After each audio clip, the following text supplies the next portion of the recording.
In the discussion today, I have Kimberly Lyon, who is the digital media educator, or a digital media educator from Lee University. She's very interesting and has come highly recommended.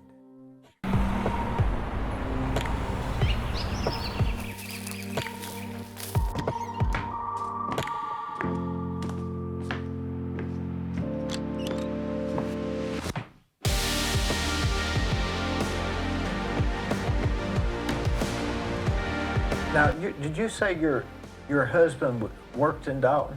Yes, he does. Is he from here? Define from here. Was He's he not a native. Not a No. native. Are you a native from here? No. Where are you native from? Oh gosh. I guess I'm native from Memphis, but I grew up a Navy brat, so I moved around a lot. Oh. And by the time I landed here, it was maybe my third or fourth time living in Tennessee. So mostly I'm a Tennessee girl. So you would say Tennessee's your home? Oh, yes.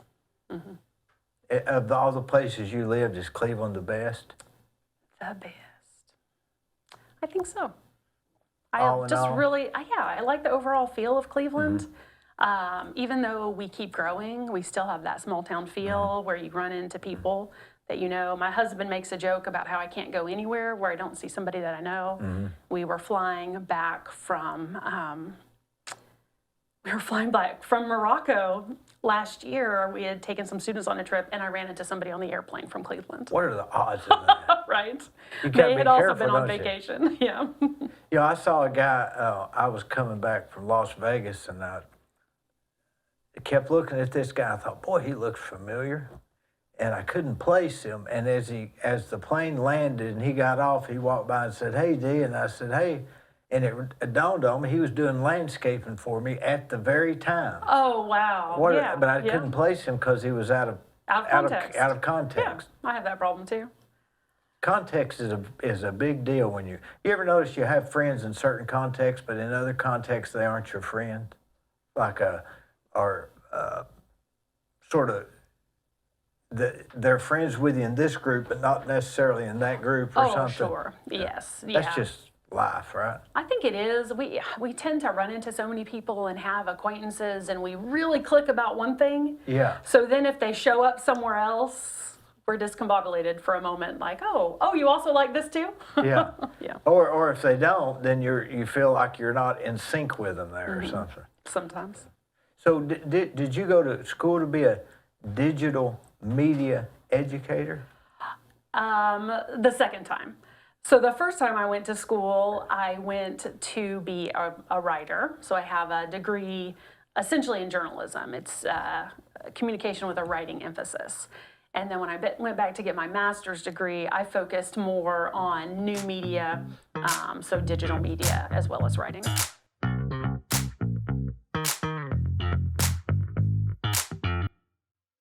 On the courthouse square at 30 2nd Street is the law firm of Logan Thompson Law.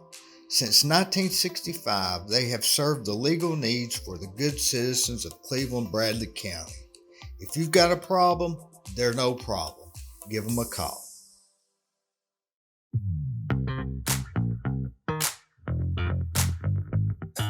Digital media it's changed. I mean, journalism has changed a lot since you started, right?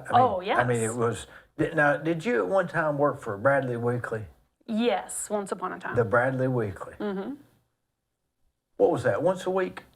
Oh yeah, once a week. Once a week, yeah. And it just went out to everybody in their driveway. And it was pretty. They had a pretty broad publication at the time, didn't they? Oh yeah, they had I feel like it was usually maybe 20 to 40 pages because they had sports, entertainment, news. There was definitely always coverage of city council, county commission, school boards. I went to a lot of school board meetings. Didn't they have the Art Newman article? Was it Art Newman? Yes, I think. Is it Newman? I think it maybe wasn't in there anymore when I got there, but it had been in there. Did they just succumb to the normal people getting on social media about that time? I don't really know. I wasn't there at the very end. Yeah. But a lot of local newspapers have had to close or shrink in size because so much is available now for free to people online. Isn't that it's just bizarre to think about the big change in that. It's a little bit unfortunate too, because if you think about it, the importance of local media is that it covers the things that are happening in your town that affect you and your tax dollars at work. So they're going to county commission meetings, or they're going to city council or school board, and you don't get that coverage if you're watching the No. big three, No. because they're not local. So we need that local information somewhere. So some people have picked that up and put it out on social media, and then lots of those individual little things, like the city is using social media to get information out to people. But it has been a big change from being able to pick up a local paper and see everything. Yeah, before you didn't have to go to the school board meeting or the county commission meeting because you could have somebody went and reported on it. But now you can go online and watch it live. Oh, sure. But who's going to do that? You want to know the summary. It kind of depends on the day. Dee, I've taken students to city council and to county commission. When I teach reporting and writing, it's one of the first things we do. Because for an assignment, it's just go, observe, take notes, write an article. And every year, one or the other has something just wildly interesting that happens. So one year at the county commission, there were a whole lot of people talking about the city, the dump, and how bad it smelled and how it was affecting their homes and their health. And so we heard from all these interesting people, which was kind of different than just like a dry kind of meeting. And then the city council, the last time I took them to city council was the day that they voted on whether or not to purchase or accept that property, that old bank property across the street from the high school. Oh, yeah. And that discussion got a little heated, so it was pretty exciting. You know, I don't understand why that'd be a question, do you? If they're going to give it to them.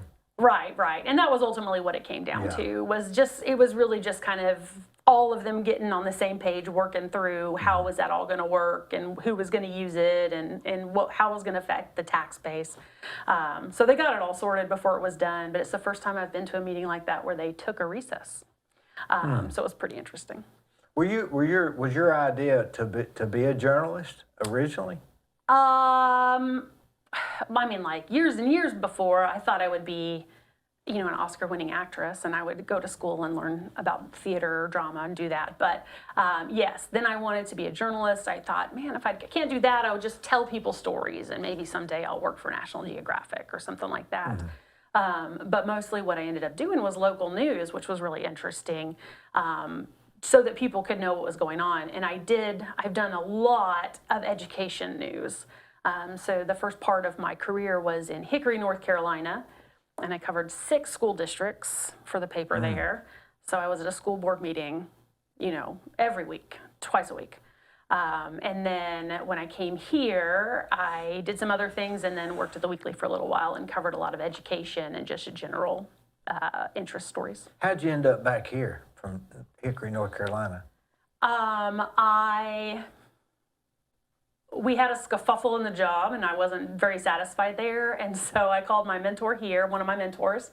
And at that point in time, they were looking for someone to help out at the Unity Center, which they were expanding at that point in time to include an after-school program. So I came back to town to help run that, and I was a youth director for a little while before I went back to news. So journalism, is it the same in digital media, or is it a little different? It's a little different now. One of the things we have to account for is people's attention span, and it's not as long as it used to be. So part of it is getting the information out quickly so people can read it and scroll on. The mechanics of it is pretty similar. How do you go out and do an interview? How do you put together a story? But now we're also doing a lot of, take a camera with you when you do your interview, because now not every news outlet can afford to send a reporter and a camera person everywhere that they go. So some are big enough that they can send a camera person. Some rely on the reporter to also take a camera and either take photographs or take video. So now we're teaching our students how to run a camera and how to do Golly, yeah. and how to do the interview and how to record the audio. And then we may also be talking about how do you put all of those things together so that you can turn in a package that can go on a website. So Maybe now even it has, edit too. right, maybe some editing too. So now it has a story, a written text, but maybe it also has a short video or it includes an audio segment. So it's just, we have so many avenues to get information out now, and people tend to gravitate towards whichever one they prefer the most. So for some people, it's something like a podcast, and for some, it's more where it's audio and video, and some are still okay with text and pictures. So we teach them all those things. Was there anybody that invented journalism? I mean, when did that start? I mean, Oh, when did it people start? was it the court gesture, or what was the original? You know It's what I'm just saying? been it's always been an oral tradition that we Or would maybe it was send the letters. storyteller. Somebody would tell, they would come into town and they would tell the tales of what was happening in another town, or those Troubadours, maybe? troubadours and the bards would write songs Bards? about the bards, like Shakespeare. Okay. Would write a song or a play or something about something that had happened and tell that story in a court or around a fire even. Do you remember, did before you ever that? watch Monty Python?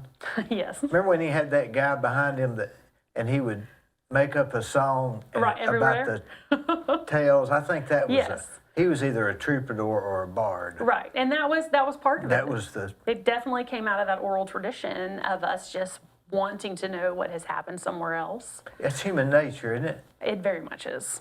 That we just want to know things, that quest for knowledge. Solve the mysteries. Oh, Or yes. is it being nosy?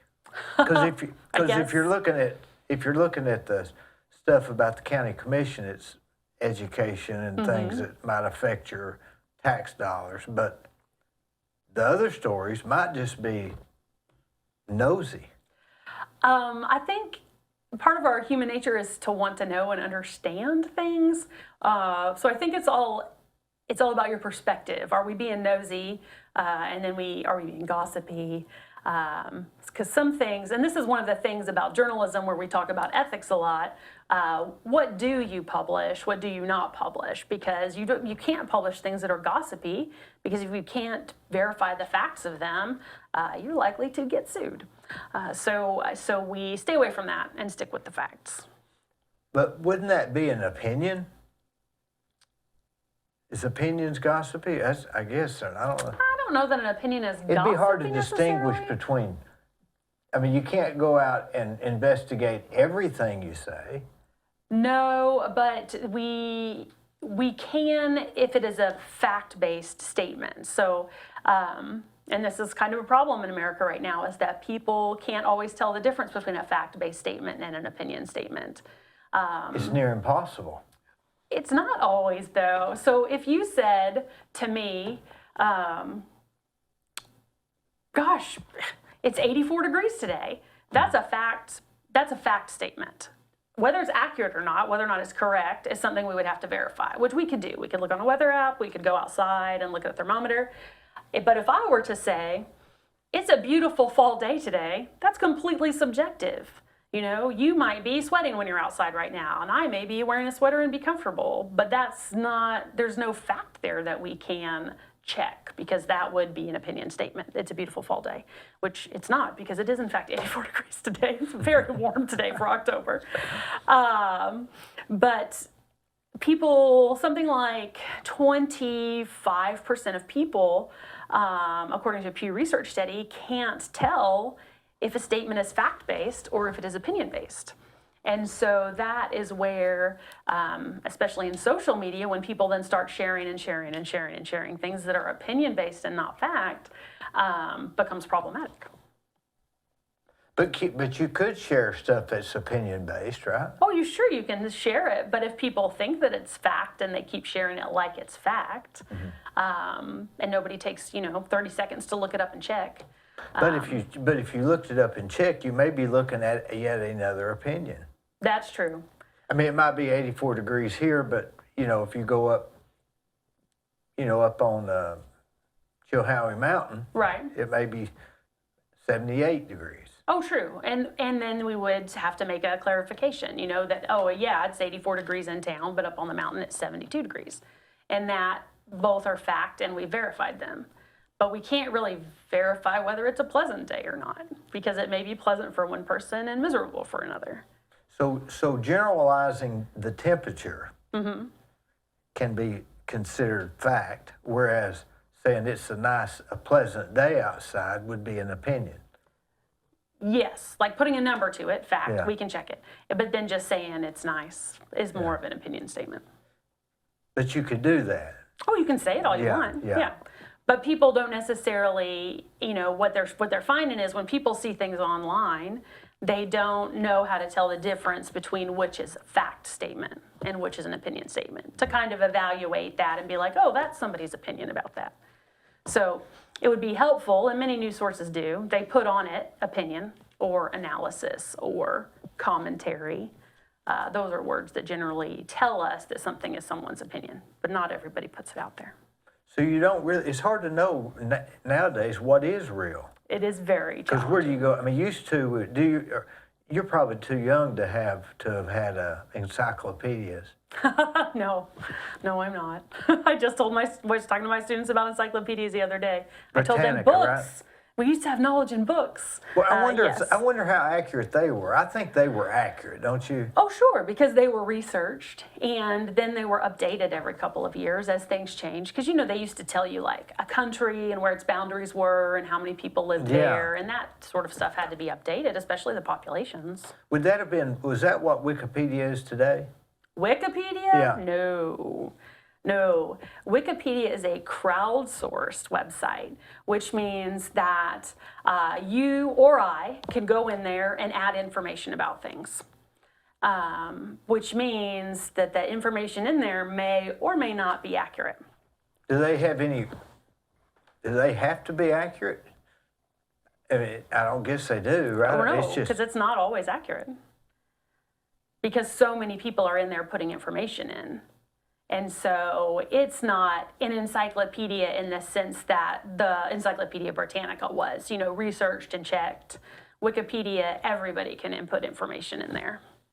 maybe back then, even the encyclopedia was not researched that much, but we think it was, right? It was too detailed not to be. Oh, yeah. Yeah, it was pretty detailed. So I think and this is a trust thing too.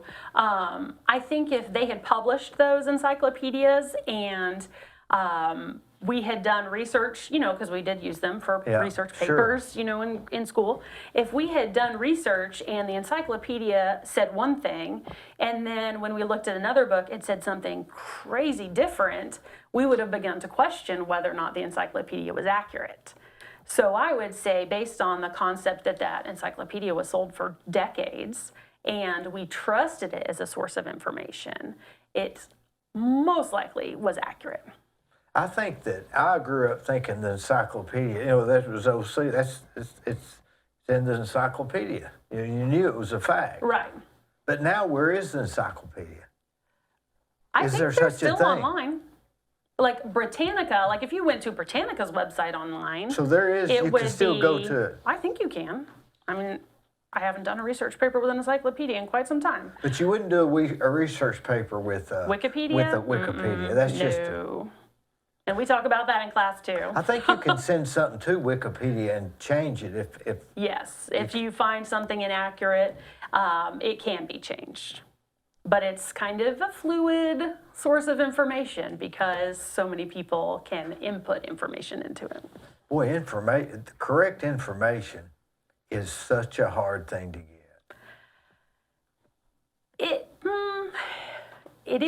It's not so hard if you know where to look. And that is the challenge, I think, a lot of times. Whether or not we take the time to look. Somebody should have a list of where you can go and get the right information. The right information. Yeah, I think one of the things that people often think is like, a quick Google search will tell me the correct answer. But if Yeah. you just click on some random thing, you still, if you're not sure what the source is and how they do their research, or Yeah. are they an unbiased source, or are they a biased source one way or another? Or are they a paid source? Or they paid, right? Yeah. Somebody paid them to do that Right. research, so they maybe did it in a way that supports some thought or another. That's the sort of thing that we have to be careful of. And so it's one of those things, in journalism, when we talk about who do we get to be a source for a story, you want to find somebody who would have knowledge of that story, somebody who's connected to it somehow. So if I were doing a story about, let's say, the track team and how they're doing this year, and what's going on with the coaching staff, I wouldn't ask some random person I met on the street, because what I would get from them is just their opinion. They have no knowledge of what goes on in there, right? Yeah. But if I went to the athletic director who was over those sorts of decisions, that is someone who would have accurate information. Might not give you the accurate information. They might not. They may tell me they can't talk about employment, which happens a lot. But you go to someone who has the correct knowledge, and that's where the internet is so full of so many things that we need to be aware for ourselves which places are good sources of solid factual information and which are more going to be opinion-y or conspiracy, or A lot of those sorts conspiracies things. out there. So much. Man. What about that one about we never landed on the moon? You heard that one? Yes, I can't even imagine. I just can't even imagine. I think That's one of the wildest, isn't it? It's very wild because of how many people were involved and have talked about the process and the things that went into everything at NASA, the multiple rocket launches and the moon landing, and it's really hard to fathom that if there's so many people saying that it happened because they had this experience with it or that experience or they were tied to it this way, that people just think all of those people made that up. Or maybe the others fake too. You just don't know. How do you know? How do you know? Unless you were there. Oh gosh. So only like 4 people would know. I think it's that trust thing, and we talk a lot about what sources do we trust. Do we consider NASA to be a trustworthy source of information? Because I think to say, oh no, they made up about the moon landing. Did they also then make up about the Horsehead Nebula? And have they also made up about the galaxy? And have they also, they've done all of these things. So do we dismiss this one thing as being made up but believe all the other things? Or are we saying everything they've been doing all this long time? Could a person report on their opinion? No. Yeah, Can they talk about their opinion? No, can you? All day? Could a person report about their opinion? Like say, here's this group's opinion. Oh, yeah. Yeah, you're just reporting on their opinion. Sure. And so you could say, okay, so here's an example, because we use this one in class. Do you remember a couple years ago when there was the big dust up in town about the monument right at the corner, on Ocoee Street? Yeah. I had that guy on here, by the way. Oh, did you? Yeah. Okay, so there were two sides of that. One, people who had the opinion that statue needed to come down, and people who had that opinion that the statue was fine. Well, there were other opinions all up in there, but let's say there were just those two. A statue comes down, statue stays.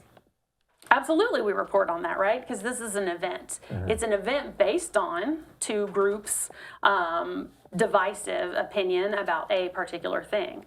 But there's still facts there, right? The fact is this group believes it should come down and this group believes it should stay. And both groups are there. And both groups are there, right? That's the facts. And then there were facts about like, this is the area that the monument sits on and it was deeded from the city to the Daughters of the Confederacy, maybe. I think so. And so really they own that little square.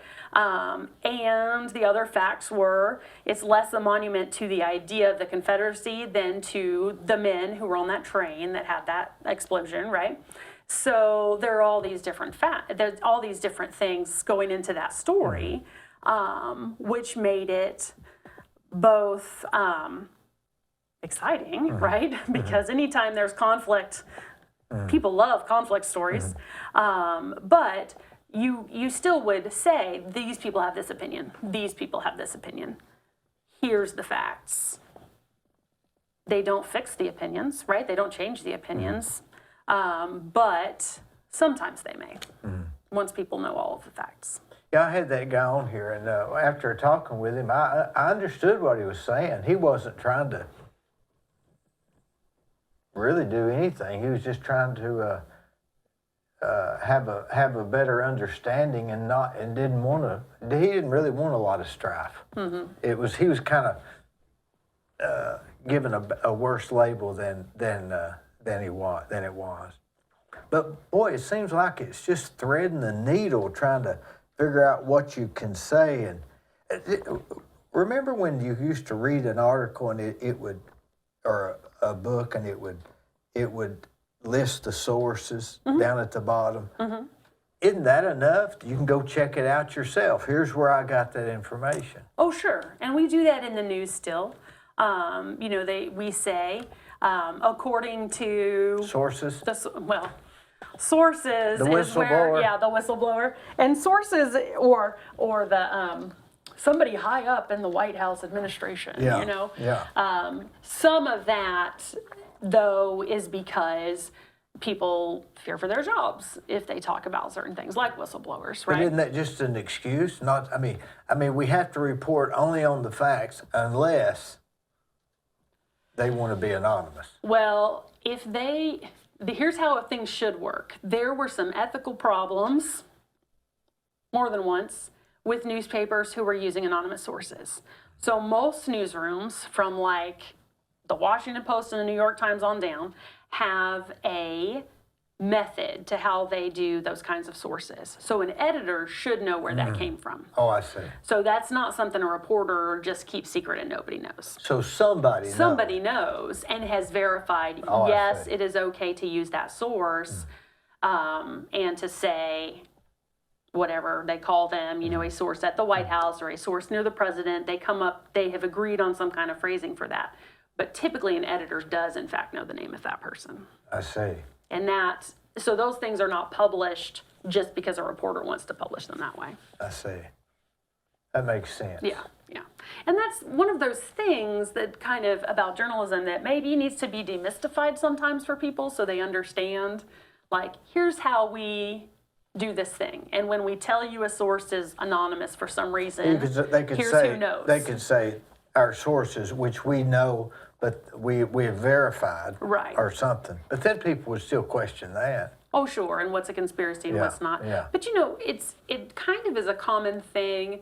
It's funny because we accept it when it's like, if somebody who has survived some kind of victimization tells their story and we say, but we have changed their name for their protection, we understand that implicitly, right? We Like know. on Dragnet. They used to Yes. say the names The of names the have been changed yeah. to protect the innocent. And so that's typically what happens in political type things too, because you lose access to that information if you get somebody fired from their job. It's a real complicated thing. It's very complicated.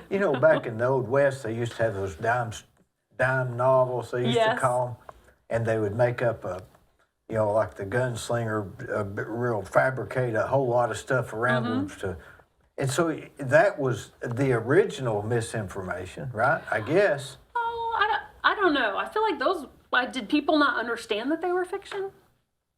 For dime store No, novels? people believe most people believe, well, I think that people already have formed an opinion, and then everything after that, they're just justifying their opinion. I don't think That's interesting. I think the brain already formulates an opinion, and everything else we hear, do, and say is just to justify our opinion. You may have something there. One of the things that we find in social media is that because most of the platforms that people use, like TikTok, Instagram, Facebook, why am I blank? Twitter. It's been a long weekend. X. Formerly known as Twitter, Yes. right? It's like Prince. Yeah. X, formerly known as Twitter. Lots of those things have an algorithm in the background that runs, and it pays attention to what we look at, how long we look at it, what we like, what we comment on, what we share. And that metric changes sometimes. They may prioritize one over another, but typically, every time, it still will give us more of the same content. So it's Definitely. because we liked this thing A, it's going to give us something similar B and something else similar C to show us in our content. Which means eventually, if that's all we're looking at, all we're seeing all day long is stuff that reaffirms what we already believe. That's right. And that's what they're playing on. It's either that or they're trying to change our opinion, one or the other. But I can't believe that if money's involved, they're not just trying to play to our taste. Oh yeah, they are trying to play to our taste How do because you money know- is involved. But how do you know they're not trying to change the way we're thinking? Because my feed looks different than your feed. If they were trying to make us all think the same thing, all of our feeds would be showing us the same thing. So because I see one thing and you see something different, and you like the things that you see and I like the things that I see, and they're different. You know, if we sat down together and scrolled through for a little while, I would be like, oh, I got this. And you'll be like, oh, I don't see anything like that. I got this. And I'll be like, I don't see anything like that. And so that is how we know they're not trying to make us think one thing. The money part is where they show us all the ads for things that they know we're going to like. They already know when I'm due a new pair of shoes, I think, don't you? Yes. By some. You know, I was watching back before the internet got so crazy. I'd log in on, I guess it was Microsoft or whatever, and it would my screensaver would be a picture, and up at the right hand corner it'd say, do you like this picture? Mm-hmm. And I'd click yes or no, and then it would open the computer up. And you didn't have to do it, but it was easier just to do that. Right. And so they eventually got to where no, no, yes, no. And eventually got yes, yes, yes, yes, yes. Mm-hmm. They were sending me stuff they knew the picture they knew I would like. Absolutely. Usually had a red or a black in it or something. And so I think that's what they're doing, is trying to figure it, because it's all about, at the end of the day, it's about selling you a product. Yes. Very That's- much so. You don't think it's to change our political views or our lifestyle thing. You think it's That doesn't strictly make money anybody driven. money. Yeah, it's all about like, okay, so I am terrible at this, and I tell my students we should never do this, but I wake up in the morning and I lay in bed, right, for 10 minutes or an hour, and I look at, I catch up on the news and all of this stuff. So if I read an article about something that's like, serious news, things that are happening in the world, and then at the bottom, it'll give me 6 other stories I can read, right? And so like 4 of them will be serious news and 2 will be like pop culture things. So I'll read another serious one, and then 4 or 5 will be serious news and a pop culture thing. But when I click on a pop culture thing, now the next time it gives me 2 choices that are serious news and 4 choices that are pop culture, because now I've started, like, it's responding to my behavior. And so that's what it's doing. But then it does pay attention. So because everything is also connected now, like you can use, Apple has really done a good job of this. We can be on an Apple laptop, and use the cloud. That's the same cloud that attaches to our cell phone. So whatever I search on my laptop, if I'm looking for new shoes, tomorrow, when I'm on my cell phone, on social media, I will see ads for shoes. And so that's the driver, is that advertisement, those promotional dollars. And also, like on Amazon, if you order something, it'll say people that ordered that usually order this too. Also like and I'm this thinking, thing. Yeah. oh yeah, I need that too to go with that. Right. And it reads that. It collates all that data It's in just the background. it's not a person. It's some computer Oh, somewhere. no, it's just computers. Yeah, it's all They're zeros listening and to ones. to the words. Yep, they're clicking it away. They're putting our data. Will they get better at buckets. this as they figure out? Oh, it's pretty good. Have you ever So heard how- this story about Target? Oh, yeah. With Like the pregnant daughter, girl yeah. getting the that thing in was the way mail? early on. That's I mean, been a long time. That was before anybody believed it. Yeah, and it was because all that data was just in Target system. So yeah, that data is it's gonna get smarter. Target, the ones that are for, Yeah, it was just from using a red Yeah. card at Target. I guess for They people were who all- don't know, a 16-year-old girl got advertisements for diapers. No, her dad did. Coupons. Her dad Oh, her did. dad got Yeah. it. For coupons for diapers and baby formula, and her parents were a little peeved at Target about it until she finally had to come clean and say that she had been to Target for a pregnancy test, and then she had been back to Target for prenatal vitamins. And so Target's data number crunching thing in the background put those things together.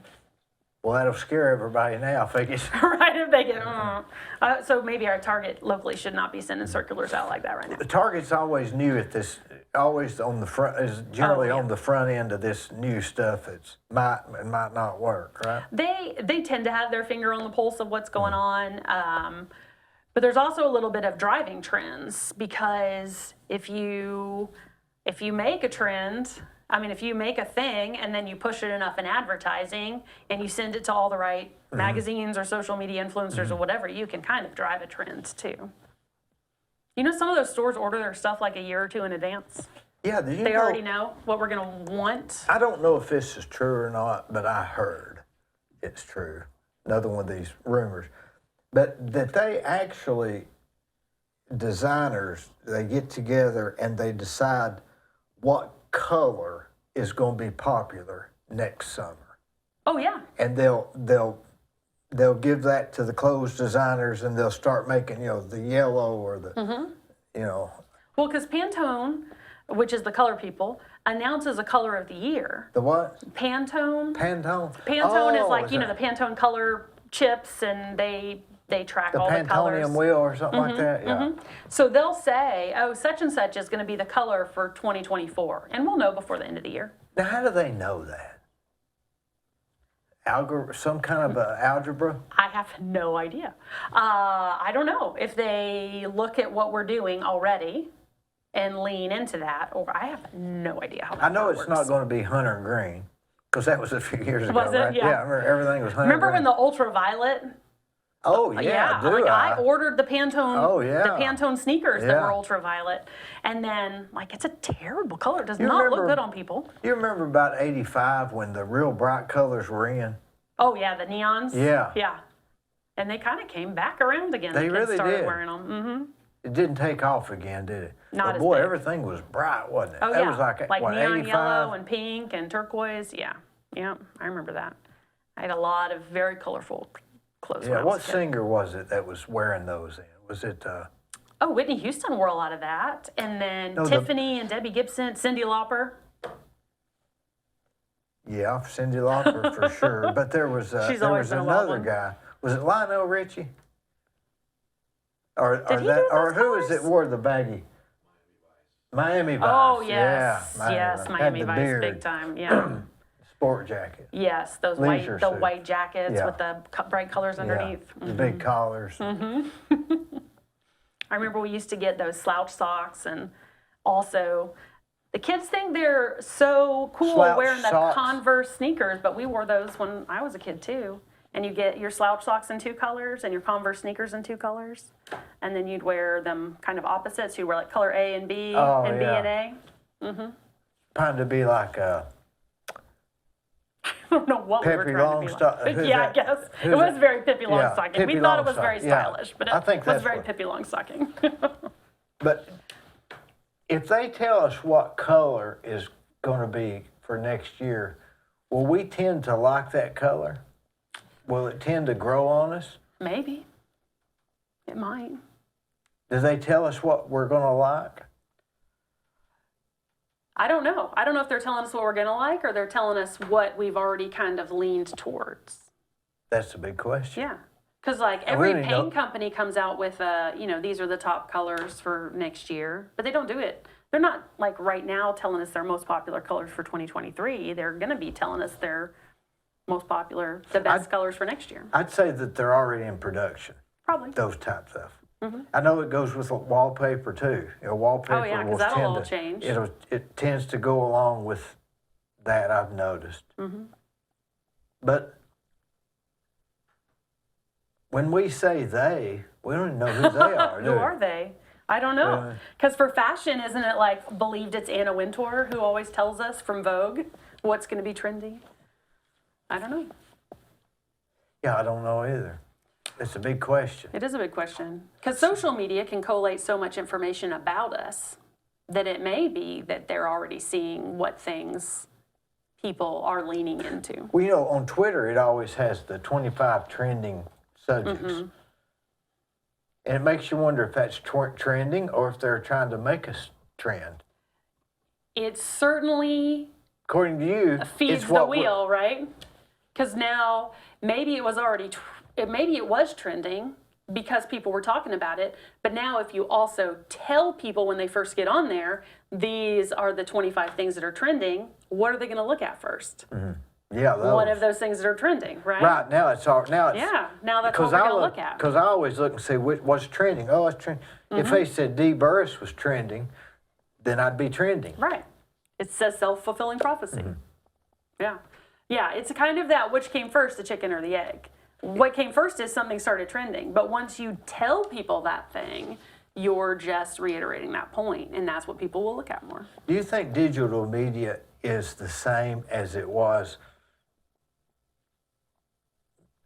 Not the same because it's different, but do you think that the basic principles of getting people to read it, capture their attention, and do you think that's still the same? Or is it just different, or is the jury still out? I think the mechanics of it is the same. I think what's changed a lot is two things big. One is people's attention span is shrinking. Because the amount of time we have to capture someone's attention, and the reason for that is because there's so much out there, But once you capture it, then you you've still got don't it. have a ton of time. I mean, people are so used to now scrolling and watching something in if it's a video on a social media, it's 15 seconds, it's 30 seconds, it's probably not even 60 Like seconds. a reel or something. Right, just something really, really short. So people's attention span is not as long as it used to be. Whereas it used to be where we could do an hour-long show on the History Channel about one thing, right? Documentary or something. Sure, and people would be happy to watch it. And people are still watching those things. But nowadays, if we put something out on social media, it has to be short because that's how social media works. And then whether or not people would click through and watch something that's an hour long remains to be seen. People would have to measure that on the back end. So maybe History Channel puts something short out there, and then people click through and they can watch the rest of it on their website.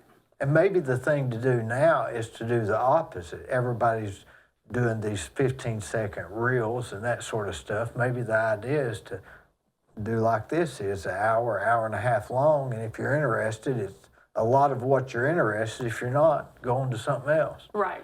Well, that's true. And there's plenty of other things out there, right? There's so much stuff out there. Do you ever sit at night, I'll sit there and I'll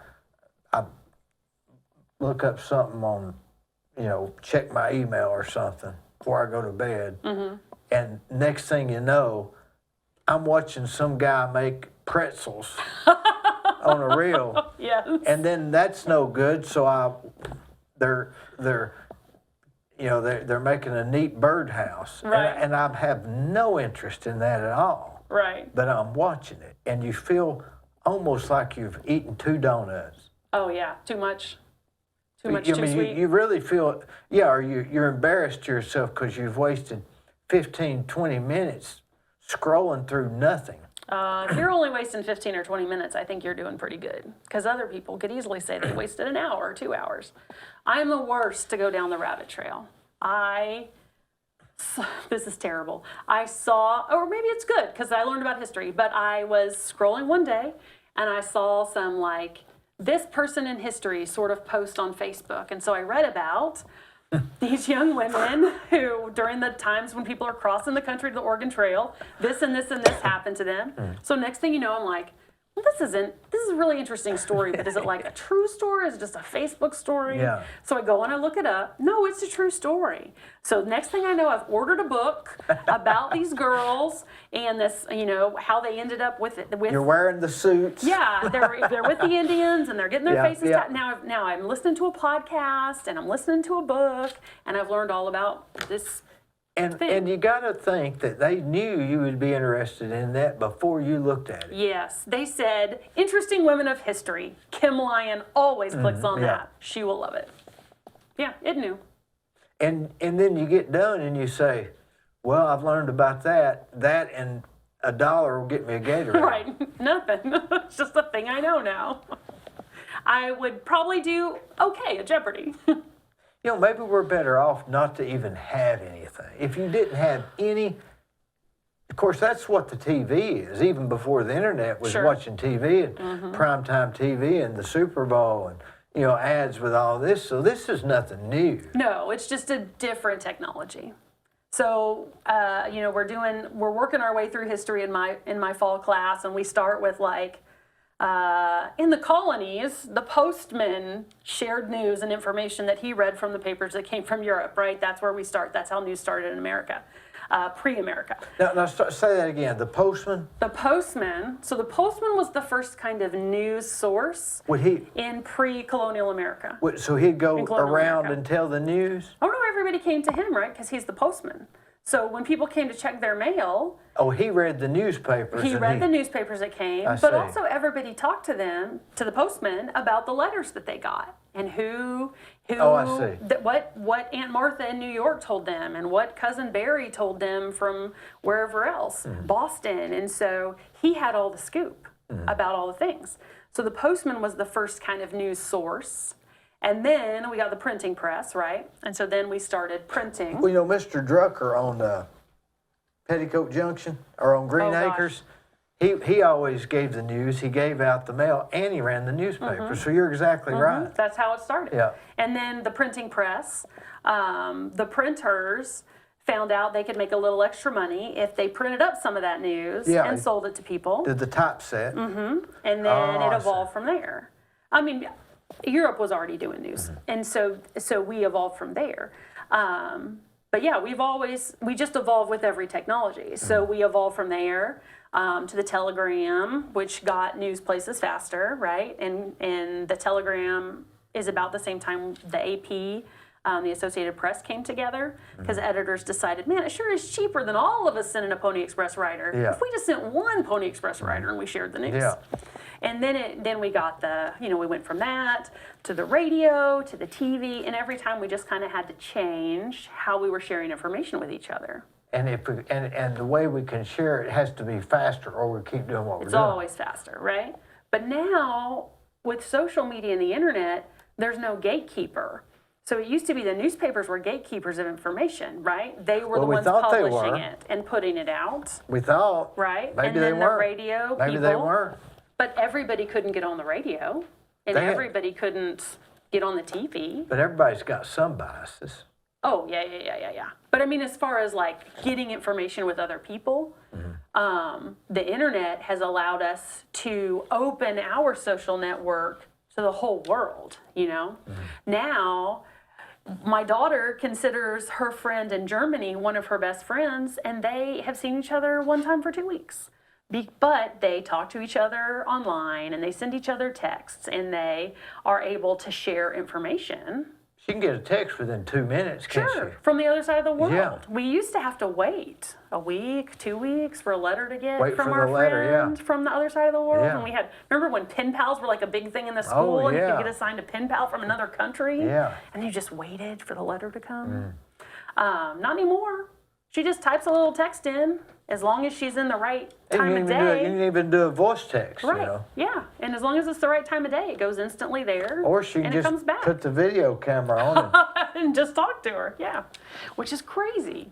We never is imagined crazy. that. When I was her age, I never imagined that I would be able to pull something out of my pocket and look at someone on the other side of the world in real time. From the time you worked at Bradley News Weekly to now, about how much time has gone by? I mean, Well, let me 20 think. years or 30 or Oh 25? gosh, no. Just 15? under 20. So All right. I had a daughter about that time, and she's 21 now. So in 20 years, Mm-hmm.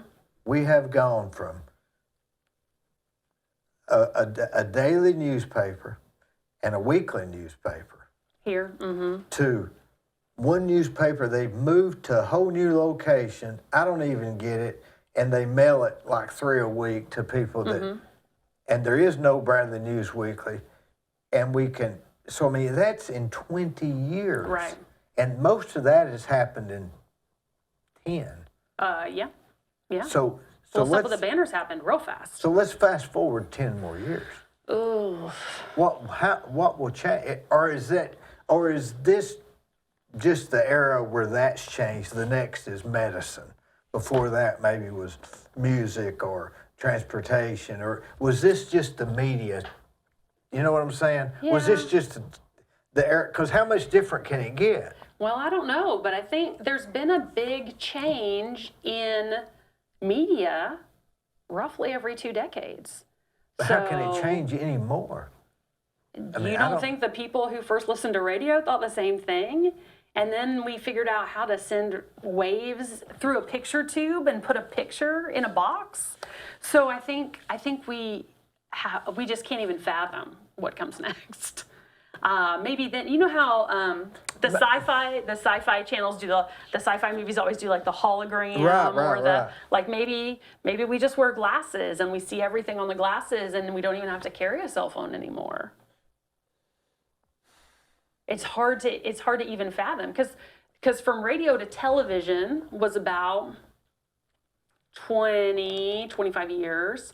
From television to cable was about the same amount of time. And the same reverse time was record players didn't even have TVs. Sure, yeah. Yeah, we don't talk I mean, about when record players a lot because it doesn't really play with journalism. But yeah, record players were in the middle there. There weren't even TVs. Right. So he went from like record to TV to Hawaii to 8-track. to a satellite Hawaii. Right. Remember that? Yes, yeah. And so And he was only 42. right So in his lifetime. That's a lot. I always think about people who are like 80 or 100 years old, like all of the things that they have seen change in the world. well, I had a guy here last week that was that, and that's who talked about it. He said, I said, do you remember when they didn't have I said, 8-track tape players? He said, hey, I remember when we didn't have TVs, and when we got a record player, it was a big deal. It was a big deal, yeah. Yeah. They had record player stores that repaired record players. Well, sure, that would make sense because it was like the technology of the time. We just throw them away now. Yeah, or they were hard to find in the first place. I got one right here, but it don't work. I have one that looks almost Yeah. just like that. Yeah. Those didn't work very good, did they? Oh, ours works okay, but we only ever use the record player. We don't You use got to any buy other the stuff. needles. But I think that the next thing is going to be probably medical. I think it's going to be huge advances. That would be great. And I think it's going to be medical and transportation. Because I think media has, getting the information, we can get it as fast as we want it now. Oh, absolutely. All we have to do is maybe the verification of it will be different, or maybe they'll all have a board that agrees what the information is correct. You know, that's another issue. That would be interesting because I think then we would have that, we would engage that discussion of like, wait, are they trying to control what we have access to and what we think? If they are the people deciding, like if there are actual people who get to be on a board to decide Well, that. what about these people that are getting, kicked off of platforms? The big question is, do they have the right to do that? And, it's their platform. I guess they do. It's not my platform. They absolutely It's do. theirs. I thought about it like on Andy Griffith, Floyd's Barber Shop. He had that bulletin board. Right. And anybody could come by and put their note on his bulletin board. It was Floyd's bulletin board. So if Floyd wanted to take it off his bulletin board, he could. Absolutely, you could. So isn't that what we're dealing with today? That's exactly how those things work. People like to bandy about the First Amendment and be like, no, I have the right to free speech. Interestingly enough, the First Amendment says, Congress shall make no laws abridging free speech. So the amendment really is more about what Congress cannot do than what we can do. But when it comes to those private platforms, those are all private businesses. All right. So they always have a say in what can or cannot go on there. Okay, so now that leads me to this thinking. The internet should be a utility, because if I can only apply for Social Security, and if I can only apply for a job online, and I file my taxes online, and all this stuff has to be done online, and I can't do, now I have to have internet. So now I have to have a place that I can get the information I want, or to put out the information I want. So maybe it should be a utility. That's certainly a conversation people have been having for years, because we saw this here in the pandemic. We saw this in a lot of places in the pandemic. Yeah. One of the problems with education was not everybody has access to the internet. Or a computer, or et cetera, et Right, cetera. or anything that would even Yeah. attach to the internet. So Memphis did an interesting thing during the pandemic, which was put hotspots in their buses and put the buses in lots all around the city, so that parents could, if they didn't have internet at home, the kids all have computers, because that's part of how Shelby County does their school system. The kids all have computers, so parents could drive their kid over to the bus, get on the hotspot, download all of the things that they needed to do their schoolwork, and take them back home. Boy, that's just Isn't that wild? that's a lot of work. It is a lot I of bet work. that didn't go. I bet they didn't do a lot of Actually, that. they did better than we did, because here they recognized a lot of people didn't have internet, and so they were making photocopies of things for kids to pick up at the schools. So somebody still had to go somewhere and pick the thing up. But for my child, who was in more advanced classes than the general students, I would bring home a packet and she would say, Mom, I've learned all this stuff already. And so what we had here was very little access to education, because it wouldn't have been equitable across the county. But don't I still have to have a computer and an internet? Right. Yeah. And they made them available. People could come pick them up from the school. I don't know if they all already had them at that point or not. Well, it was an effort. You got to give them. Yeah, you gotta, no, they you gotta, absolutely made the yeah, effort. But the problem was that we're aware not everybody has access, and so that creates an inequality when something like the school shuts down. But now we got Starlink. And I think that is really going good. I'm not well versed in that one, so I don't really know. Well, I know some people that are way out in the county. I know 5 or 10 people. And they can get internet They're out out there. in the county, and they've got this little white thing. It's about twice as big as this, sitting out in their yard, and that is their internet. And it connects to a It satellite? connects, and it's like $47 a month. Yeah. So it's a big. But it's $47 a month. It's and like you about said, like $47 a month. this is what gives our kids access. I mean, even now, I was saying to my daughter, "Oh, come to this event with me. It's out in the county. It'll be fun. You can just sit with me for the Bird and Barn." And she said, "Well, I can't because I have to do homework." Where did I don't hear know. that Bird and Barn? That's what Free to Fly's annual fundraiser for Free to Fly downtown. They help women and give them job skills. Oh, and that's prepare right, them. right. Yeah, go ahead. So that was their big fundraiser, but it was out in the county, and she was like, I have to be able to do my homework, and I don't know if my cell phone can support it as a hotspot, blah, blah, blah. So the kids still have to be able to connect to the internet to do some of the work that they need to do. So Boy, it's an it's- interesting conversation it whether or is not it should be a interesting. utility. Yeah, I think it should. I think it'll But be even interesting if to it see is, if it you have becomes to one. pay for it. I mean, water's a utility. That's true.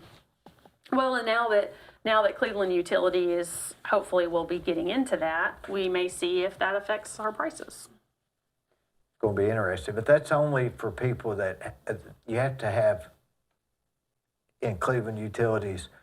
Right. You know, it's not way out in It's the not going to county. be out in the county. Yeah. That's an interesting question. Maybe that'll be the next big thing that changes, is that now it's a utility or some kind of universal sort of But if it is, method. then the government, can they censor it? Oh. Because we just said Congress cannot. Well, Congress can make no law abridging. I don't know that they could censor it. Well, listen, we've had the First Amendment for a really long time, but we've also had censorship in different pockets of our history. So they may be able to find a method for that.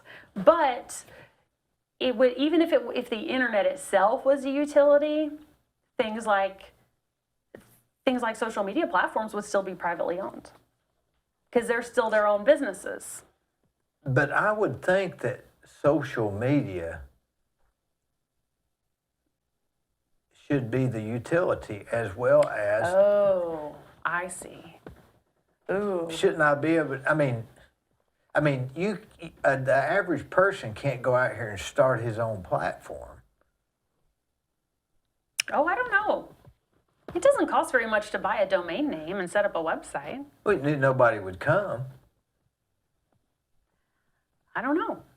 I mean, it's like anything else. I guess you would have to advertise it and build it and grow it. I mean, that's what Mark Zuckerberg did in his dorm room. That's how he started Facebook. So I imagine some entrepreneurial soul could do that. The competition part is going to be a challenge because Meta now has Facebook and Instagram, right? And so they are so big. But yeah, I mean, anybody could open a website with a forum where people could come in and say whatever. Maybe the thing we're talking about is that metaverse where where you have your own virtual reality. Right. Yeah, I feel like that was a lot of people talked about that a lot last year, and then I don't read as much about it now. Well, Lex Friedman and Mark Zuckerberg did an interview in the metaverse. Right. Like 2 weeks ago. Oh, okay. So it's still out there. starting to. Well, people were like buying real estate in the metaverse. They were like, this is the next Going to thing. ball games. Going to ball games, going to concerts in the metaverse.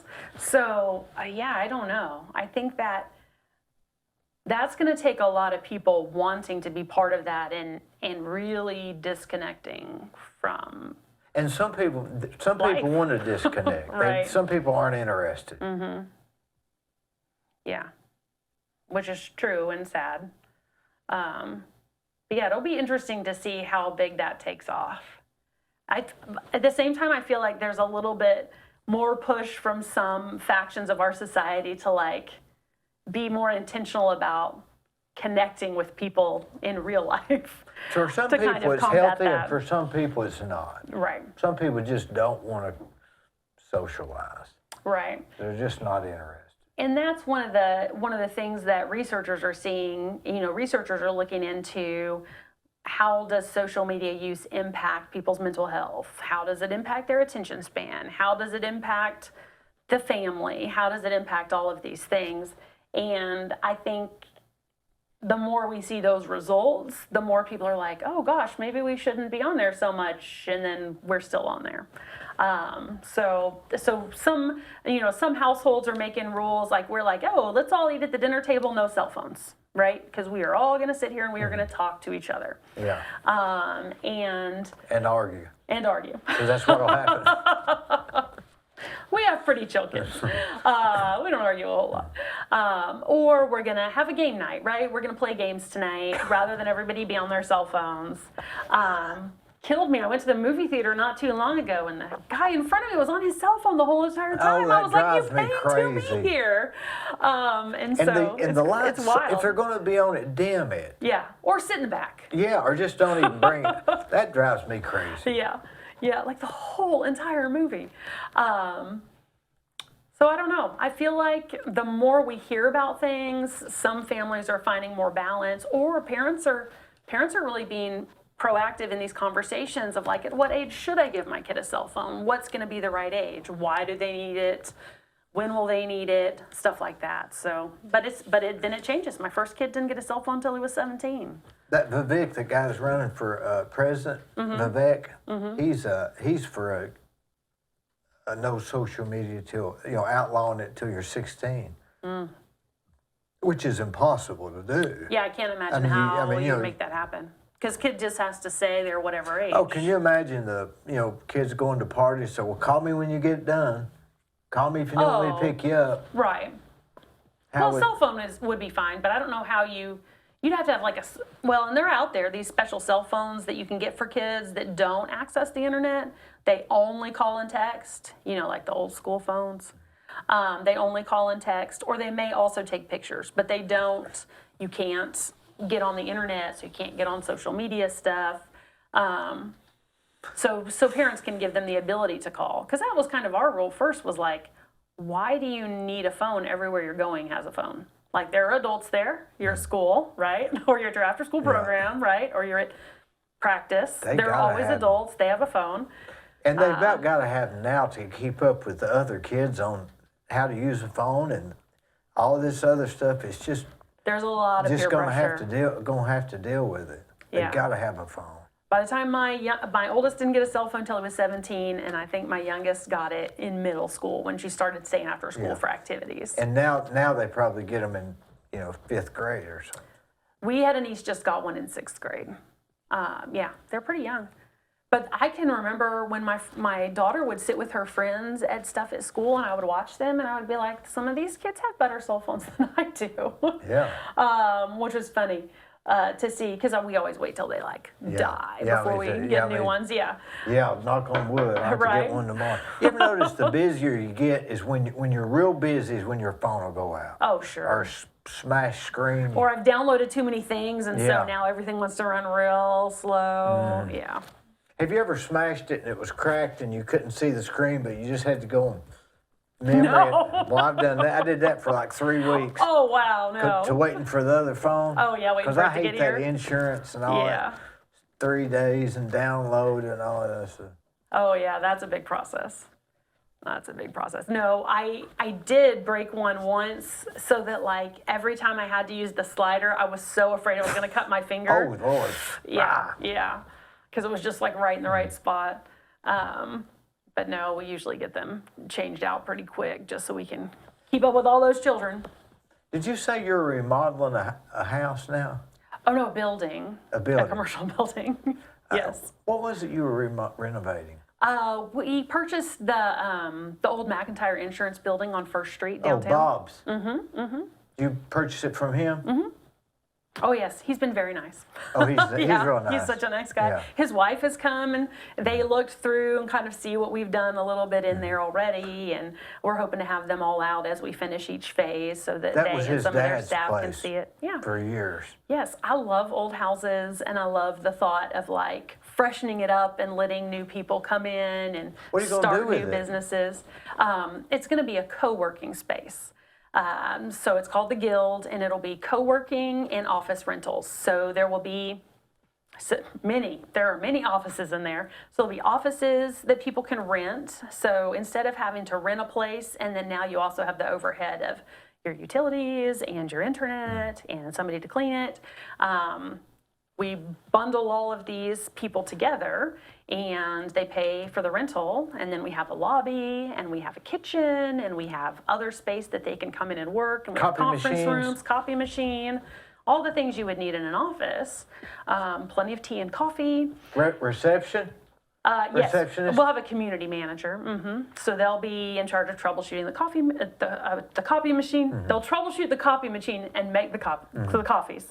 And then there's 2 quiet booths for when people want to take phone calls or Zooms, so that they can, if they're using the big shared workspace rather than an office, so people can rent offices or have memberships for flexible seating all over the place and just come in and work. How much would a membership for flexible seating be? The smallest one is $50, and the largest one I think is $150. So it would be a month. You get your own little office? No. Flex space is here's this room and here's another room, and you just pick. Are you sitting on the sofa today? Are you sitting at a desk? Is somebody else in the same room? Top? Oh yeah, lots of people. So people can sit where it's the flex desk is kind of the opposite of the coffee shop. So you come in and you pay for your membership and your coffee is free. I see. Yeah. Now, if you go to, now over next to Bond Life to the right is that a flex space over there too? What? I thought it was a podcast room. I don't know. I think it says workspace or Oh, something. they may have remodeled. Since Something, I'm not maybe. I'm not even a coffee drinker. So I problem- don't get over there a whole lot. The problem about going to coffee shops and doing work there is they bang on those things, get those, Getting the grounds out. yeah, Yeah. it's so loud. Well, And they don't give any thought to sound absorption. oh, You know, well, sure, because they're a metal coffee shop. chairs and all Yeah. this. But if they were smart, they'd have it to where it was a little more along the library atmosphere. People like the library atmosphere. People like the library. And did you know the library has kind of a shared workspace too, but it's for crafting. So they have the nice crafting machines. I've been there and they're not friendly. Oh, really? Yeah, it's like you're not supposed to be there. I've tried That's that. interesting. Because see, a lot of times I just want to get somewhere where I can make 3 phone calls Right. and sit down and write something out. Mm-hmm. And I can't do it here because, you know, People coming and boss going. doesn't see me come in. Right. And so the coffee shop is a good place to do it, but it's just too loud. But I tried the library, but you can only have you can't even have a cell phone in certain sections of the library. Oh, okay. Because the idea is to be quieter. Yeah, and you have to go in and park and go up and all this. It's just, by then it's, my phone's ringing again. Right, right. Well, you have to come check out the guild. Yeah, why the guild? A guild is a group of craftsmen who Like work the art- together like the towards a arts common goal. guild? Yeah, like an arts guild. And so we just like that name, the guild, like a thought of, a space filled with innovators and entrepreneurs and creative people, business owners, all kind of coming together, doing their thing. But we're hoping the community will interact with each other too and get to know each other. And maybe somebody would lead something maybe there's an accountant in there and they would lead something about business accounting, or maybe we could bring a lawyer in and they could talk about laws you need to know when you're setting up your business or whatever. So a place where we can learn as well as do our business. But we're thinking like Taco Tuesday, and everybody, I love potluck. Everybody brings an ingredient and then at 4:30 we have tacos and everybody hangs out and chats before they go home at the end of the day. What about the patio between the 2 buildings? What's that going to be for? I am affectionately calling it the teeny greeny, and we're putting plants in there and some seating, and it will just be an outdoor space for people to sit and hang out or do their work in the outdoors. Well, I've been in there a bunch of Have times. you? Yeah. Yeah. It's such an interesting building. Yeah. It's such a Well, I don't know, it's got a rabbit ren of rooms everywhere. I guess it was 2 buildings at one time. Maybe, and they houses, built and they- something between it. Yeah, that was the case. Yeah, there's a lot of offices, but we renovated the right half, and we'll get it open and then we'll renovate the left half. But that center portion, that's the old house. I just love old houses. So we ripped out the carpet upstairs and discovered the original hardwood floor was in great shape underneath. So we refinished the hardwood floors. Isn't there an And- upstairs? Yeah, so it's all hardwood upstairs, and every office upstairs, except for one, has windows on 2 walls. So the light upstairs is amazing. So I'm super excited bathrooms to show upstairs? people. 2. Who was up there before? I have no I idea. don't think anybody's been up there really. I don't know. Yeah, we didn't even have to paint upstairs because it was all fresh. But yeah, it looks really nice. I'm super excited for people to see it. What kind of coffee will you have? I don't know yet. Just regular, My husband has to pick. like a Keurig? Oh no, no, we got the whole bells and whistles. Like the $5,000 stuff? Oh, not quite that much, but 3? a nice one. Real expensive. Oh well, not high end. Like there's not going to be a barista there, so our community manager has to learn how to make some things. But we'll have kind of a standard coffee from the coffee pot, and then people can make other drinks. And then I got a really cool vintage looking iced tea maker, so that we'll have iced tea there too, because obviously we would have How many iced tea. bathrooms That's are what in this there is. total? 9. Is that right? Gosh. There's a lot of bathrooms. Yeah, Man, so there's plenty of I bathrooms. had no idea there was 9. There are 9. Yeah, there are 2 upstairs and there are 7 downstairs. Golly. Yeah, they're everywhere. Like the first time we looked through it, we were like, here's another office, here's another bathroom, here's another Boy. office. Yeah, Well, how long have y'all had it? since May. So it's been a very busy summer. I bet, yeah. Yeah. I did all the sourcing for the furniture and the decor.